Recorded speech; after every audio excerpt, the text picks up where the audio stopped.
Hi, everyone. I'm Anish Shaikh with the Google Global Networking team. Today, I'll be talking about the work that we've been doing over a few years, actually, on building a multi-layer network model to represent all of Google's production and non-production networks.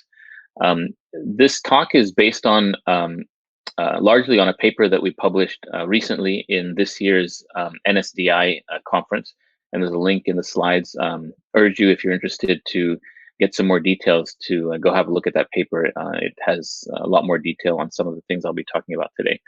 As I said, we've been working on this for a few years at Google, and we think we've made now enough progress that it's worth talking about to a broader audience where hopefully it might benefit others.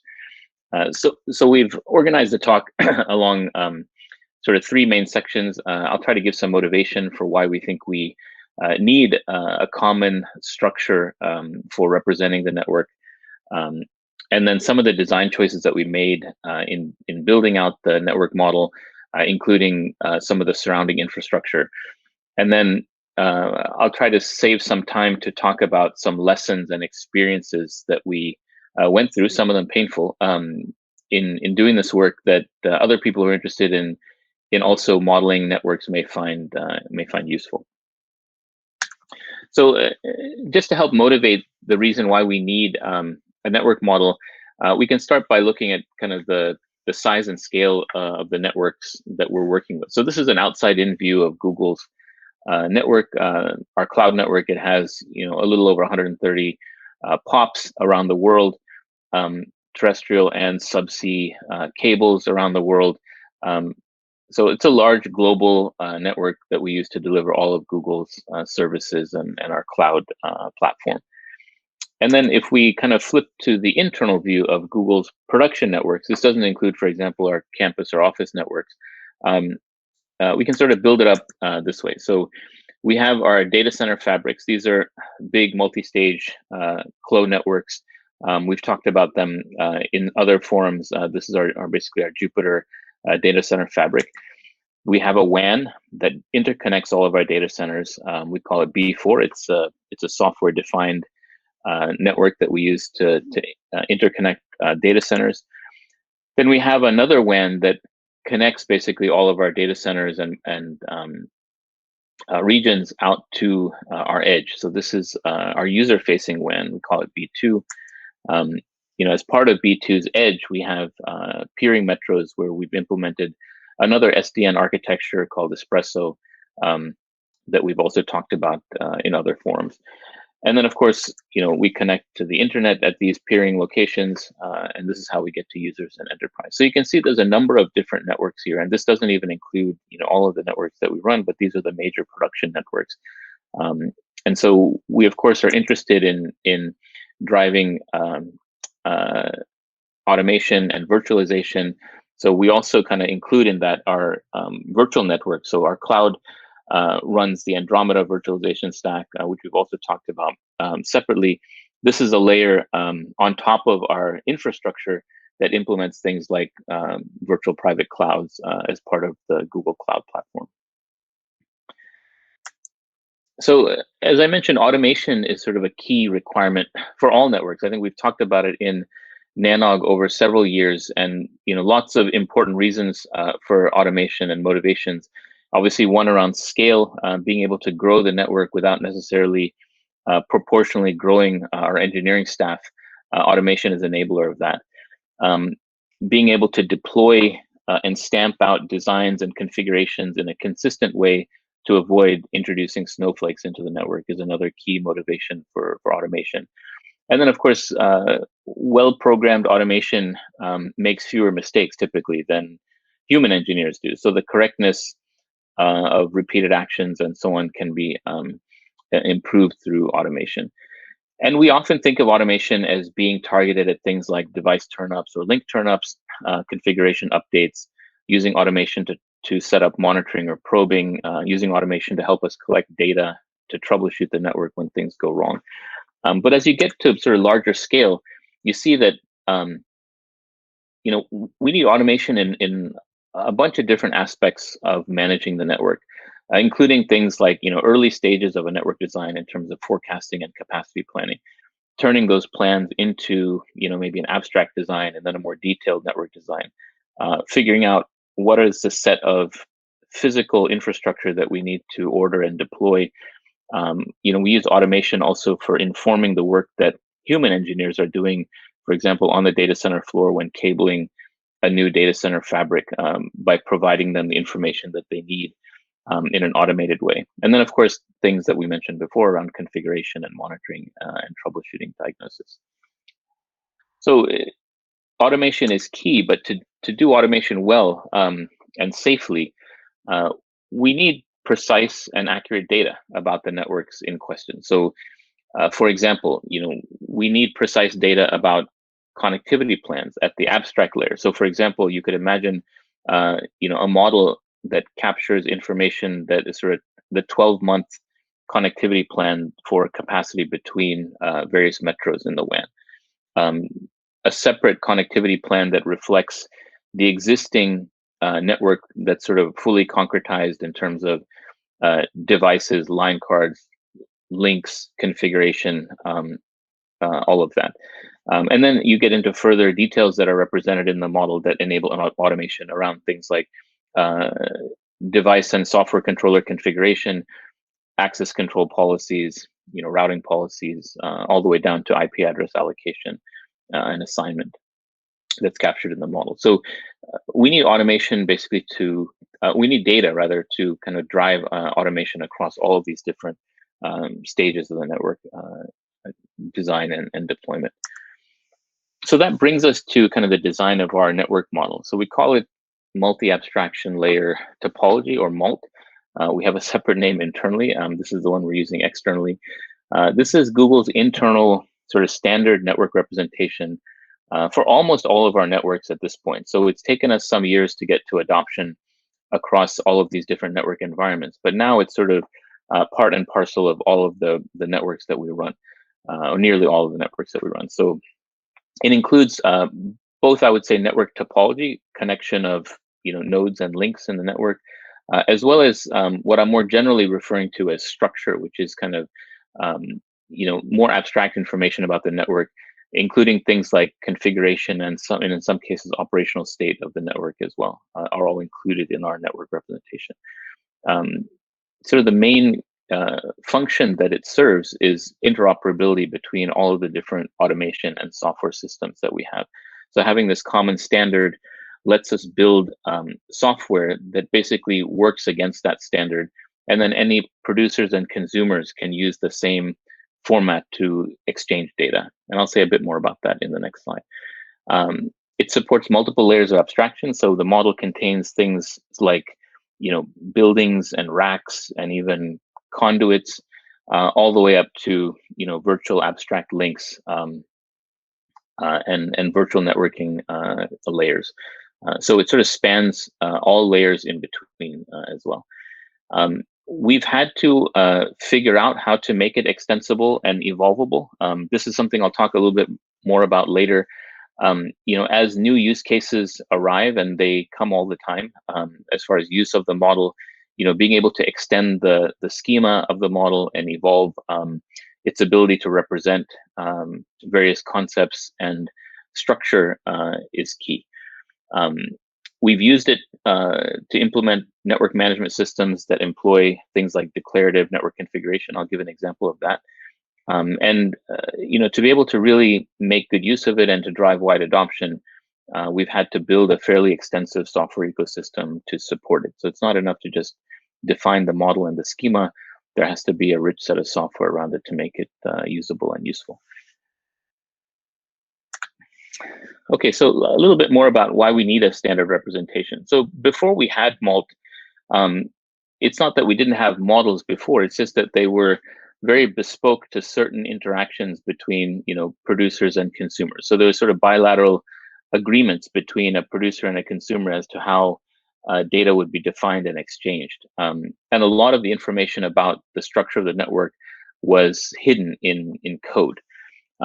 So obviously a standard representation gives us this decoupling of producers and consumers. So we try to capture all of the knowledge about the network in the data in the model itself, rather than having it sitting in code. And this allows us to also build a bunch of shared and common infrastructure, which is sort of a key efficiency around that single standard. So we don't need to then build additional, very similar looking capabilities around n different standards for the network. We can sort of focus on the single standard. So this is a large motivation for sort of driving adoption of a single common network model across all of our networks. So when we started this work, one of our main use cases, or maybe the main use case, was around building an intent-driven configuration system. And the reason why the model was so key is that the intent API that we had in mind here really was all about manipulating the model in order to drive configuration in a zero-touch fashion of the network. So this architecture sort of proceeds like this. We have a bunch of workflows. These are workflows that are doing things like device turnups, provisioning a new BGP peer, external peer, maybe adding capacity to a link. And they work against this intent API. And the intent API is basically an API that allows the workflow to manipulate or update a model of the network. And then that model is used by the configuration generation system to basically generate the configuration needed to realize those updates. And then they're finally validated and pushed to the network through an orchestration and config push block as shown here, and also probably stored in the config database. So the network model was the thing that allowed us to build this intent-based system where instead of directly manipulating device configurations, we were having workflows manipulate a model. It gives us a chance to validate those changes using the model, and then have a representation that we could test before we actually push to the network. And then once we had the model, a number of different use cases became possible. And it's perhaps no surprise, we started doing things like using the model to implement various kinds of health checks. Maybe they're health checks around, BGP sessions being up, or capacity health checks to make sure that capacity that has actually been provisioned and then drained for some reason is, undrained correctly and in a timely way. We use the model to set up all of our device level monitoring. So to understand which devices are there, which devices are actually appropriate to monitor is all captured in the model. We use the model to figure out, which peers are in sort of which different classes that we have, and then use that for managing those peers.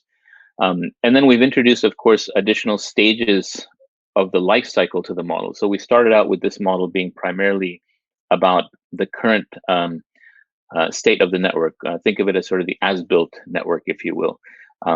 But then as we started thinking about using the model for also planning future versions of the network, we added additional versions of the model to use for things like planning and high-level design.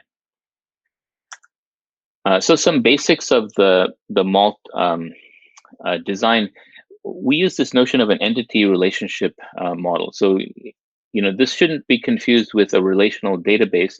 But if you're familiar with sort of database terms here, so an entity relationship model is basically a way to represent things that might be real or abstract. Entities have a kind and they have a name. Entities have sets of attributes, which I'll talk a little bit more about. And then we use relationships to interconnect entities. Our relationships don't actually have any attributes themselves. We capture all of the information within the entity, and then the relationship just tells us how these entities actually go together. So some examples of these, real or concrete entities, things that you might expect, like routers, transceivers, fibers, machines, buildings. And then we have abstract entities, like an entire multi-stage clone network, an entire Jupyter fabric, in other words, maybe a group of links that comprise a trunk. And then we have lots of grouping constructs of all sorts that help us manage and reason about the network. And then some example relationships are things like a contains relationship. This is something we use quite often. Things like a rack contains a device, or device contains a line card. A network might contain another type of subnetwork. Another relationship we have is aggregate. So this is used for things like link aggregation is the canonical example there, where an aggregate link has an aggregates relationship with its component links. control relationships. So in an SDN network, for example, we have controllers that have a controls relationship over the network that they're responsible for. Configured on is another example. So we have roughly about 250 different types of entities defined today in the model, and around 20 relationships. And I'll talk a little bit more about our kind of approach to how we grow, or how we think about growing the set of entities versus relationships. So here's a kind of trivial example. It's trivial in what it's trying to represent, but the example will end up not looking as trivial, and I'll explain why. So this is basically trying to represent a single layer 3 link between two routers. So we have the EK stands for entity kind here. So we have two entities, routers on either end. They each have a contains relationship. This is the green arrows with interfaces. So they contain this interface. This interface has an originate terminate relationship with a logical packet link. So we use logical packet link to represent sort of an L3 adjacency. And you can see that this is sort of how we represent entities and relationships. So the relationship, as I said, is the contains picture here. And then if you build out the rest of this model, you can see that we have an additional logical packet link because we represent links as unidirectional entities. So we have two of them for every adjacency. We also may want to represent the layer 2 adjacency, which creates a relationship between the interface and the port that it traverses. It uses a traverses relationship here. And then those similarly have originate terminate relationships with another entity, which is called the physical packet link, which represents the layer 2 adjacency. So we have attributes in each of these entities, which I'll give an example of, and then these relationships are sort of bare in the sense that they just capture the relationship, but no attributes. So we need all of these entities and relationships, and this isn't even the full set to capture a single layer 3 adjacency. And so you might think, well, boy, this looks pretty complex and too verbose. But I guess the rationale is that really what we're building are systems that enable us to build software to kind of help automate the configuration and management of these things. So, we know that computers are really good at processing large-scale graphs with potentially millions of entities and lots of relationships, but software is really poor at figuring out what's actually going on. You have to be super explicit, provide as much detail as needed to get the right outcomes. An engineer looking at a graph with some missing pieces can probably reason about what's missing and what's needed, but computers can't do that. So hence, we have focused on making the model as explicit as possible to enable software to kind of operate on it. And then we do have ways to represent these entities and relationships in text so that engineers can read them when we have to. But this isn't the normal way that we actually operate on the models. And the text that I'm showing here represents about 80% of the previous diagram, so it doesn't capture quite all of it, but it captures quite a bit of it. Here's another example of a DWDM system. If you're familiar, these things have multiple layers of abstractions with different types of abstract links from ODU down to OMS and OTS. Our optical transport modeling captures things like terminal optic systems, amplifiers, ROADMs, all of the different sort of fibers in between, as well as these abstract links. So the abstractions are pretty extensive and detailed. And this is a good example that captures that. And then the last example I'll show is, this is a simple switch topology where instead of a router, we might have a packet switch entity. It has a couple of layer 2 ports that are, again, using the physical packet link to represent adjacencies. And there's also ports that are part of a machine, maybe through a NIC, for example, and the machines are connected into the ports on a switch using the relationship shown here.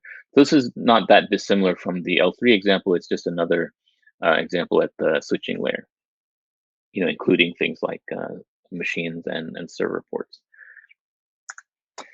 So as I mentioned, entities have attributes that give us a way to express what the intended configuration and properties of that entity are for different points in the topology. And then we also have a way to represent some state variables as well. So this is a partial example for a port and an interface. So the port is on the left and the interface is on the right here. The red box captures the intent attributes, things like names of the ports, address assignments for v4 and v6, maybe the physical capacity that's intended on that port. And then there's some observed attributes that might represent operational state. These are things that could include things like packet drops that have been observed, for example, populated by a telemetry system. So a little bit about the software ecosystem. This, as I mentioned at the outset, is a very important part of MALT's usage and adoption. So we don't really get that far with just the entity relationship model and the schema or the definition of entities and relationships. We need a way for software to actually use the models. So we built a fairly extensive set of libraries that support some common operations in terms of traversing the entity relationship graph. Abstracting some of the details out for consumers that don't need them. We have a way to auto-generate documentation from the schema. Oftentimes, if you're new to the model, being able to go quickly to a web page that has up-to-date auto-generated documentation about what the entity does, what relationships it supports, etc., is very useful. We have some user interfaces that allow visualization of an entire network model, as well as of a particular schema. Things like, we call them signature graphs, that show the kind of key entities and relationships that are represented in a model without necessarily showing all of the instances of them. We've built a domain-specific query language. By domain-specific here, I mean that different network environments have different kinds of query requirements, and so we have built a query language that runs across them. But we have notions of things like canned queries or predefined queries that are maybe specific to a specific network. And then we have, of course, a storage system for all of these models that we've defined that is sort of a key part of the infrastructure and is a common piece across all the different network models that we use. So a little bit about queries. These models tend to get very large, as you probably can guess looking at the earlier examples. And most applications, let's take, for example, an application that's trying to build a configuration for a particular device or maybe a particular protocol. Obviously, that application doesn't need the entirety of the model to be able to generate configuration for that device and its associated interfaces and ports. It just needs basically a subgraph. So we basically build the query language to allow retrieval and traversal of small regions of the model rather than the entire graph. And as I mentioned, we have a query language that makes this reasonably efficient. It's still fairly complex, I would say, not necessarily the easiest thing to learn and use, just because it's hard to get the balance right, we found, between how expressive the query language is and how usable it is. So this is where the canned queries have come in. So when we find a set of common queries that are used often by software systems, we try to build those as predefined queries or parameterized queries that can be easily run by the software.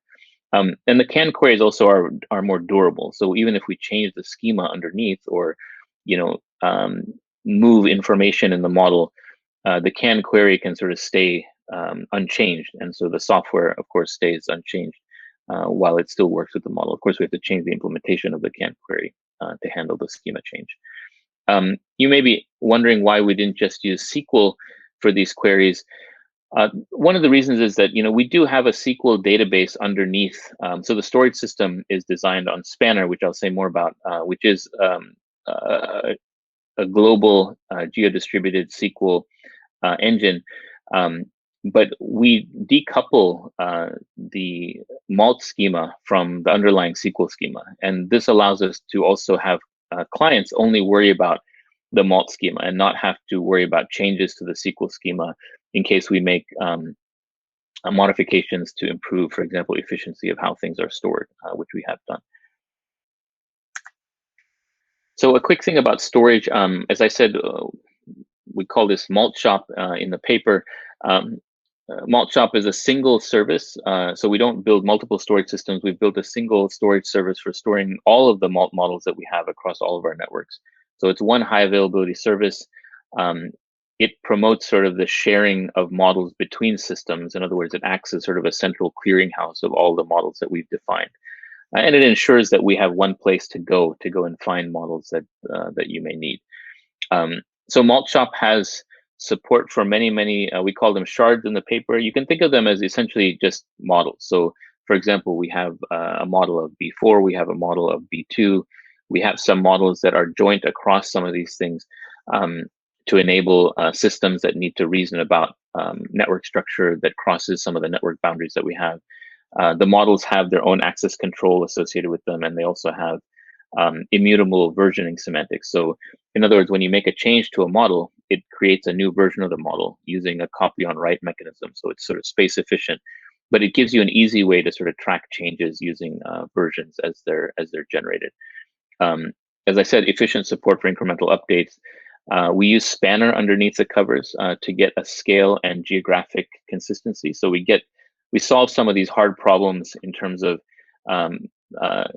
consistency and global scale roughly for free, in the sense that we're just building on top of a system that we have. And currently we store thousands of models in MALT Shop, each with millions of entities potentially, and handling thousands of QPS. So in the last part of the talk, I wanted to spend a little bit of time talking about lessons that we learned. I'll just quickly go through this list, but we'll spend a bit more time on just a few of them. Schema design principles. I'll say a bit more about this, as well as schema evolution and using design pipelines. As I mentioned near the beginning of the talk, we use different models for different phases of the network. So there's the notion of, for example, of an as-built or as configured network, and then we have networks models rather that are used in the course of planning capacity, planning the design, high-level design and low-level design. And these are separate models altogether. They use the same schema elements in many cases, and they may use different schema elements to represent maybe more abstract entities, as opposed to like the configured model, which has a much more concretized version of the network. The challenge of migrating users as we change the model schema, we consistently learning about how better ways to model things, for example, or less confusing ways to model things. So the ability to change the schema is, of course, challenged by existing clients of the old schema and then migrating them onto the new one. That's a really hard problem. It's often tempting to put information into strings. I think all of us probably have seen cases where there's information about an adjacency that's embedded in the description of a port, for example. And so, the model gives us an opportunity to really get away from that sort of approach and introduce explicit attributes to capture that information rather than trying to put them in strings. So we did have to do a little bit of cleanup to remove those cases from the model, although we probably still have some. Another hard lesson we learned is that we really should have used UUIDs, I think, for entities. We started out by using human readable names for entities, which made things a little bit more brittle. And we talk a little bit more about this in the paper. I'd urge you to take a look if you're interested. And then, maybe obvious, but it's worth stating here, is that the cleanest or most elegant schema will not save you if you don't have, clean data to put into it, right? So populating the model with the data, bootstrapping the model is a challenge that should be considered when you're attempting something like this. So I'll talk a little bit about these last few things and then wrap up. So schema design, just quickly, I'll say that we found that fewer entities doesn't make for a simpler model. So we started out thinking that if there's too many entities, it'll be hard for people to kind of look through this long list of entities and figure out how to capture what they're trying to model. But fewer entities actually resulted in us, creating different types and overloading a particular entity with too much information that then made it hard to reason about the right way to do the modeling. So our kind of approach now is to bias towards more entities that make explicit kind of what it is you're trying to model. And the way that we make some of these decisions is to think about orthogonality and separation of aspects. So orthogonality just means that if these two things that you're thinking about modeling and trying to decide whether they should be in a single entity or separate entities, if you look at the relationships of the two things independently and the attributes, if there's a lot that's shared or common, they probably should be the same entity, maybe with some attributes that let you distinguish. But if they really are mostly disjoint, then they really ought to be in two different entities. Maybe it seems like a straightforward idea, but we did struggle with kind of figuring out whether it's best to create new entities or reuse existing ones. Separation of aspects is similar. It just means essentially taking a very complex blob and instead of sticking it in a single entity, separating it out. And so an example of where we've done this is like in devices, where we separate out data plane components from control plane components to make the entities a bit more manageable. We bias towards explicit relationships rather than name-based attributes. So instead of sort of embedding attributes that identify what may be on the other end of a relationship, we want to use the relationships directly. It makes the traversal and retrieval easier. There are some trade-offs though that we talk about in the paper. And we also found that, relationship kinds don't always fit well. So a contains or traverses relationship, for example, it may not be always clear which relationship is the right one to use to capture the concept that you're trying to model. So it becomes critical to make sure that we're doing our best to use them consistently so that people, when they're writing queries, kind of can predict what they're going to get. Schema evolution, this has been a hard thing. We have constantly been adding to the schema. We use a few different ways to manage the evolution. One of them is to have kind of a review board, set of experts who kind of curate the model. So proposals to add new concepts to the model, new entity types, etc., go through this review board. And our job in the review board is really to make sure that there's some consistency of concept, that we're not reinventing something that may be already in the model, or not suggesting to reuse something where it's really more appropriate to create a separate entity. Those kinds of decisions are made in the review board.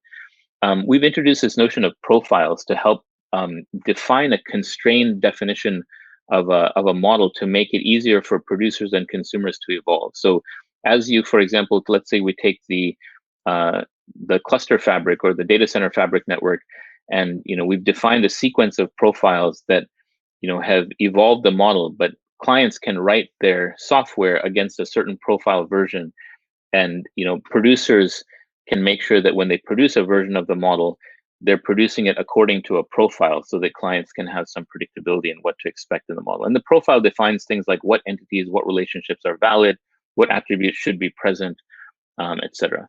And then I already talked a little bit about can queries. And I'll just say that, abstraction is important and easy, but taxonomy, in other words, classifying the different concepts into these modeling terms is really hard, even for people who are experts in the network structure. And then lastly, we have biased towards this notion of a data flow pipeline versus a database approach. And all that means is that since we kind of build these different versions or different types of models and then versions within them, it becomes much easier to manage producer-consumer interactions when you have a data flow that basically says, some high-level design software system is producing a high-level design model. There's some other lower-level design software system that can consume that high-level design model and produce its, let's say, lower-level design model. And then there might be even another layer, let's say from layer 3 to layer 1, that consumes the L3 model and can produce the L1 model. So, there's clear ownership of who is producing versus who's consuming. There's clear APIs between the different software systems in terms of the kind of model they're expecting to get and the kind of model that they're expecting to produce. It makes it much easier than this approach, for example, where it's much harder to kind of reason about ownership of the data. It's much harder to create test instances of data to test our software systems when you have all of it in a single topology database, and all of these different systems are just accessing the things that they think they need from the topology database. So we've biased towards the left-hand side of this picture, which is more of a data flow approach than the database for that reason. So that brings us to the summary. A few quick things to leave you with. We've seen that automation requires modeling at multiple layers, because automation is operating at multiple layers, all the way from capacity planning and forecasting, down to configuring every aspect of a network. the abstraction and taxonomy, as we mentioned, is hard, and it requires some thinking about how to evolve the model in a controlled way that makes it possible for software to evolve with it. We couldn't get away with just defining the data model. We had to build a fairly complete software ecosystem around it. And as I said, we've adopted these network models across almost all of our network management automation at this point. So it's fairly well embedded into our network operations. And then we are using the models, of course, to represent not just the current as-built version of the network, but also future versions, such that we can model the entire life cycle, not just the current running network. So with that, thank you very much for listening, and I'll be happy to take any questions.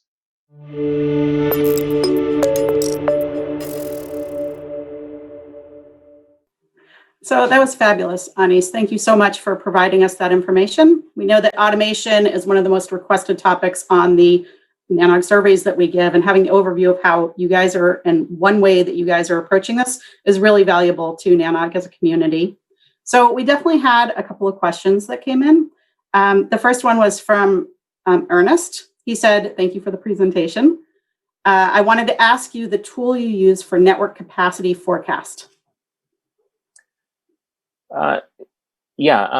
So network capacity planning and forecasting is all kind of, it's an internal tool, so it's not something that we're using off the shelf. It's very tightly integrated with our overall kind of network optimization framework, which takes, traffic forecasts from our different product areas.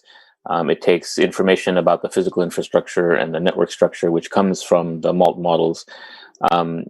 Information about failure rates and so on, and costs of equipment, things like that, and sort of produces layer 1 and layer 3 topologies along with their link capacities. So we don't, like I said, we don't use something that's kind of readily available.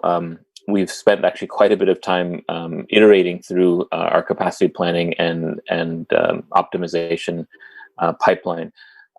So in relation to this talk, I'll just say that, those systems all use MALT as one of their key both inputs and interchange formats between different stages of the optimization. So in that sense, it's quite tightly coupled to what we talked about here today.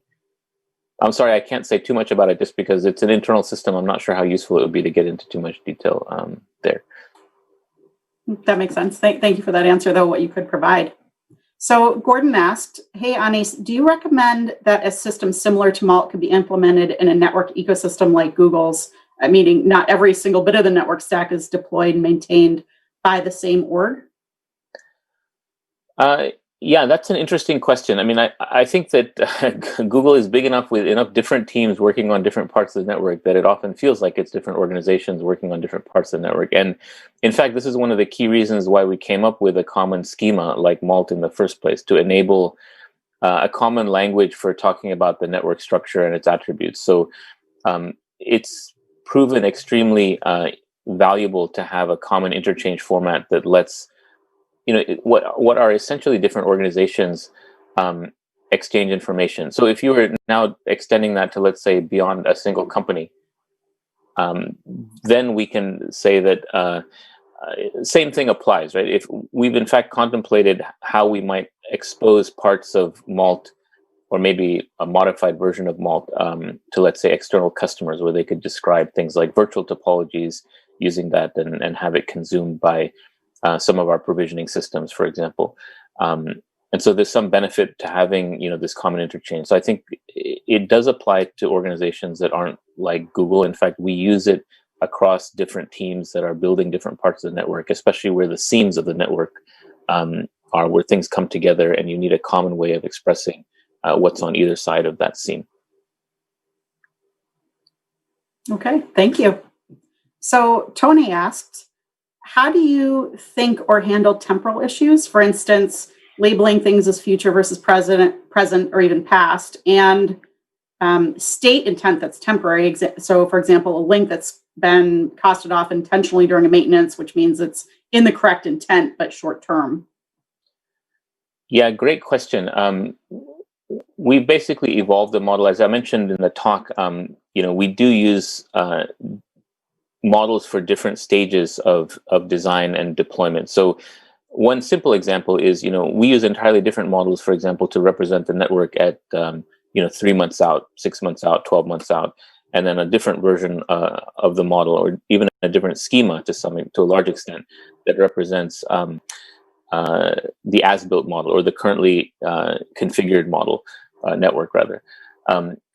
We also use this mechanism called entity states, where suppose you have an entity like a device. It goes through its own life cycle in terms of its turn up. When it's just part of a design, then it becomes provisioned, like installed, actually instantiated somewhere physically. Then it becomes provisioned with its initial configuration. Then finally, maybe it's ready to start serving traffic. So we actually label entities that go through that kind of life cycle with this notion of entity states, so that a consuming software system can sort of see where in the life cycle a particular device is. The last part of the question around maintenance is interesting also. So we tend to, at least for our B2 network, tend to reflect the temporary states in the as-built model as well. So in other words, suppose that we take some link offline because it's under maintenance, or we have drained line card on a device if some ports aren't available.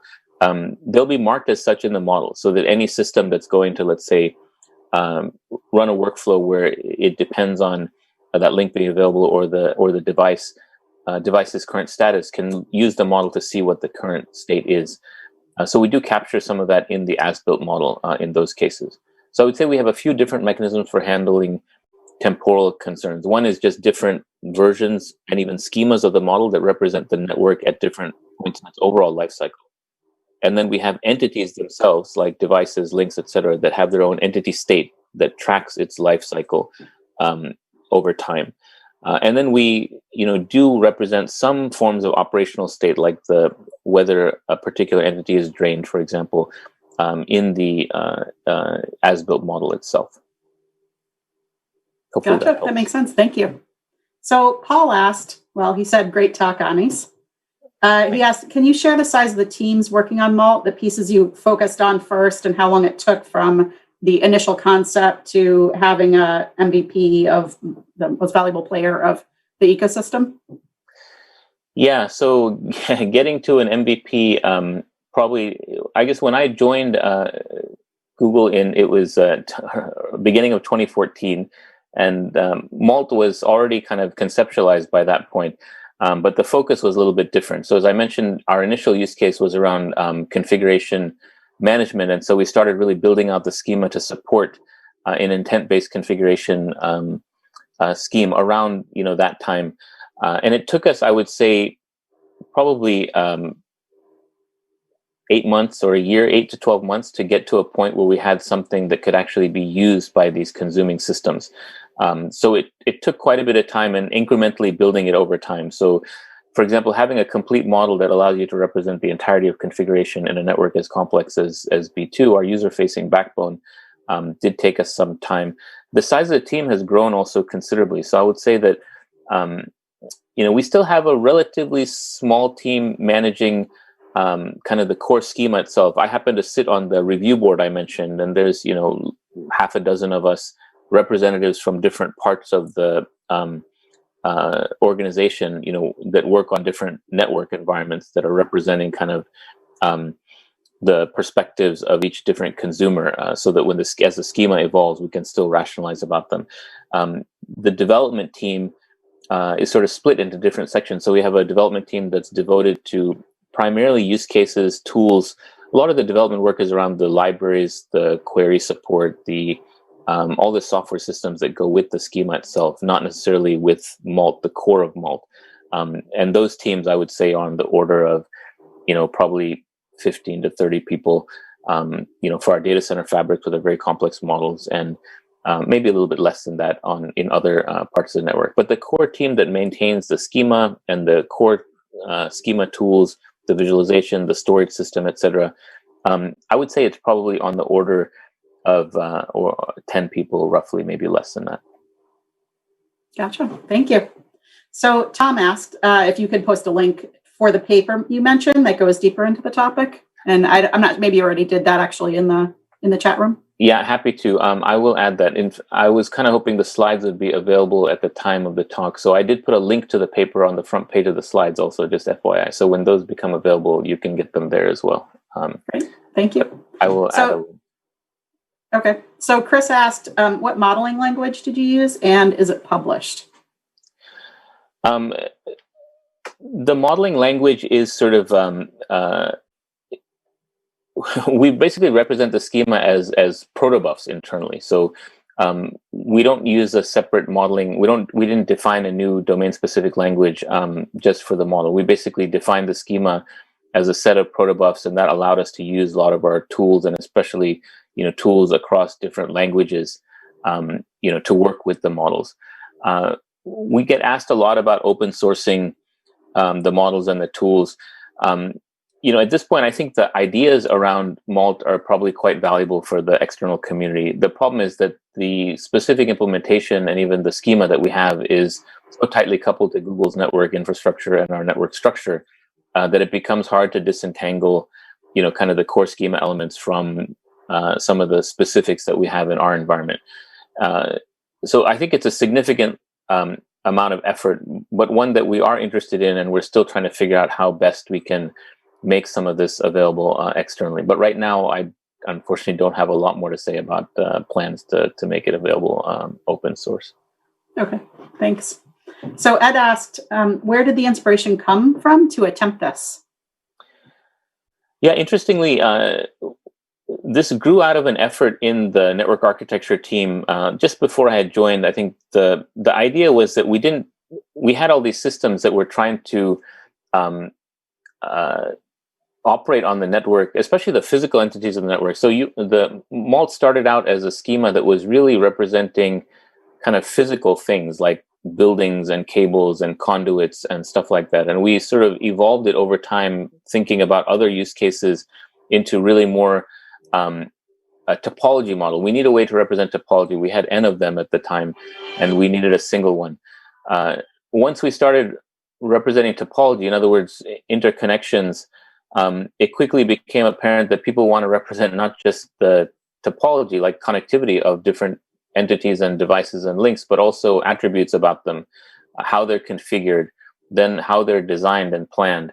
So I would say that, the evolution and sort of inspiration for kind of building out this infrastructure and ecosystem has really been driven by, I would say, the vacuum that we had in terms of a common structure, a common storage system for all these models. Once you have something like this available, people, engineers will think of all kinds of use cases for them. And, just earlier this week, we had our review board meeting, and there were a number of new proposals for people wanting to add things into the model that we hadn't thought about before, because they have some system, the information is available there in MALT, or it can be added to MALT in a convenient way. And so the set of use cases just keeps growing. Yeah, that's awesome. And we definitely see that every time when something new comes out, it kind of inspires thought and a rippling effect. It's really neat. That's great. And then the final question that we have in the Q&A section is from Travis. He said, is there an API interface that you use to manage the tool? Yeah, that's a good question. I mean, I'll maybe reinterpret the question slightly, and Travis, invite you to ask it differently if I'm not answering it. Kind of the developer view of the model, or the API that we use. Let's say you're writing a configuration generation system, and all the intended configuration information is in the model, and so you basically just want to get the data that you need out of the model and put it in some data structure that then you can manipulate and use to build your, let's say, business logic for config generation. And so we don't have a single API as such, unless you count things like the query language for just querying the model to, let's say, traverse the topology, or query, how many BGP sessions do we have with this particular ASN? Those kinds of things we can address through the query API. But we've built a number of specific libraries that give different use cases, or different engineers who are working on different use cases, fairly specific view of the model. Like if I'm building configuration for a device, we have a library that will, traverse the model, collect the data about the device, its adjacent links, its interfaces, its ports, put all of that into a data structure that then makes it easy to access that information. So when I'm building out config gen logic, it's sort of all in one place. So that becomes the API that config gen writer for, let's say, the B2 network would use when accessing the model. So I would say we don't have a single API that way. We have sort of a few sets of APIs that we use depending on what the use case is. Okay, thank you. We have one final question from Ed. He said, or he asked, if possible, have graph database concepts been of interest in your designs with topologies?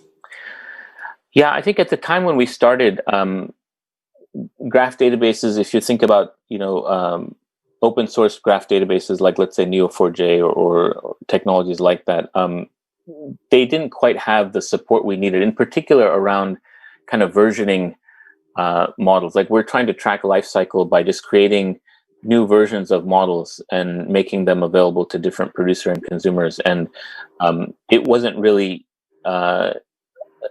nothing like that was really available. And in addition, I would say that we were kind of very easily kind of convinced to use something like Spanner, where we have this globally distributed database with transactional semantics. It works at scale. It's resilient to failures. It's replicated. All of that happens sort of under the covers, and it was a natural choice to kind of use that as a way to store what is in effect a graph model as an entity relationship kind of schema. And so we did have to do some work to massage that entity relationship model, which is a graph model at its essence, into a SQL database. So I would say you could argue there's some impedance mismatch there, but on the other hand, as I said in the talk, we decouple kind of the schema that users see from the underlying SQL schema, and we get all the benefits of something like a global spanner. And so that's why we hadn't really experimented or investigated a ton with other off-the-shelf graph databases when we started this work. Gotcha. Well, that was the end of the questions that came into the Q&A chat window.